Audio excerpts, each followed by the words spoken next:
Assalamualaikum warahmatullahi wabarakatuh. Perkenalkan saya Emresi Saputra dengan NPM 2435108111 dari kelas 4A. Baik, di sini saya akan membuat tugas mata kuliah analisis desain perangkat lunak dengan tugas perbandingan 5 metode SDLC. Apa itu SDLC? SDLC adalah System Development Life Cycle, adalah proses atau tahapan yang digunakan untuk mengembangkan sistem atau software secara terstruktur, mulai dari perencanaan hingga pemeliharaan. Pada tahapan umum SDLC, yang pertama ada perencanaan atau planning. Contoh, sebuah perusahaan ingin membuat aplikasi kasir atau POS untuk toko. Kegiatannya menentukan tujuan, mempermudah transaksi, menentukan biaya dan waktu, dan menentukan tim developernya. Yang kedua ada analisis kebutuhan. Contohnya ada mengumpulkan kebutuhan dari pemilik toko. Hasil analisisnya, sistem harus bisa mencatat penjualan, bisa menyimpan data produk, bisa mencetak struktur, ada laporan harian, dan menentukan tim developernya. Ketiga ada desain. Contoh, membuat rancangan sistem sebelum coding. Kegiatannya yaitu mendesain database, tabel untuk produk, dan transaksi, mendesain UI atau tampilan kasir, dan tombol bayar, serta membuat diagram alur sistem. Yang keempat ada implementasi atau codingnya. Contoh, programmer mulai membuat aplikasi kasir. Kegiatannya menulis kode, misalnya pakai Python, Java, atau PHP. Kedua ada membuat fitur input barang. Yang terakhir ada membuat fitur transaksi.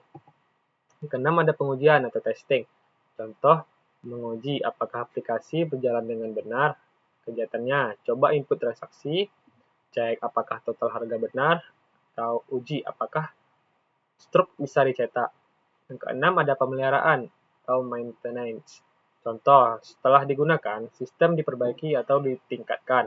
Kegiatannya memperbaiki bug atau error, dan menambah fitur, misal diskon atau member.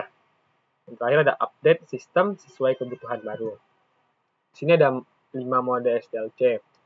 Yang pertama ada waterfall model SDLC yang bersifat linear, berurutan, di mana setiap tahap harus diselesaikan sebelum masuk ke tahap berikutnya. Contoh, pembuatan sistem akademik kampus. Pertama ada analisis, menentukan kebutuhan, data mahasiswa, nilai jadwal. Desainnya membuat database dan tampilan. Codingnya membangun sistem. Testingnya ada uji sistem, dan implementasinya langsung digunakan. Nah, perbandingannya ini cocok untuk kebutuhan yang sudah jelas dan jarang berubah. Yang kedua ada spiral model. Model yang menggabungkan iterasi dengan analisis risiko, dilakukan dalam bentuk siklus atau spiral. Contohnya, pembuatan aplikasi mobile banking.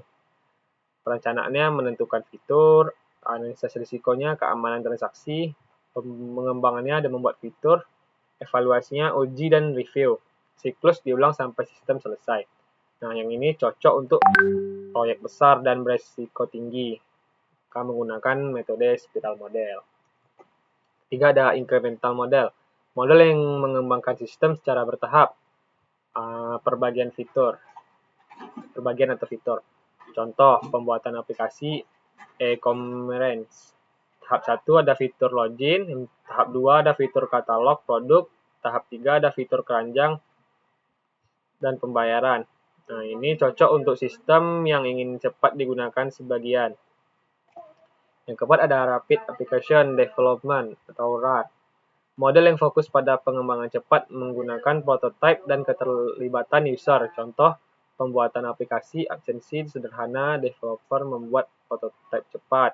User mencoba sistem, feedback diberikan, sistem diperbaiki dengan cepat.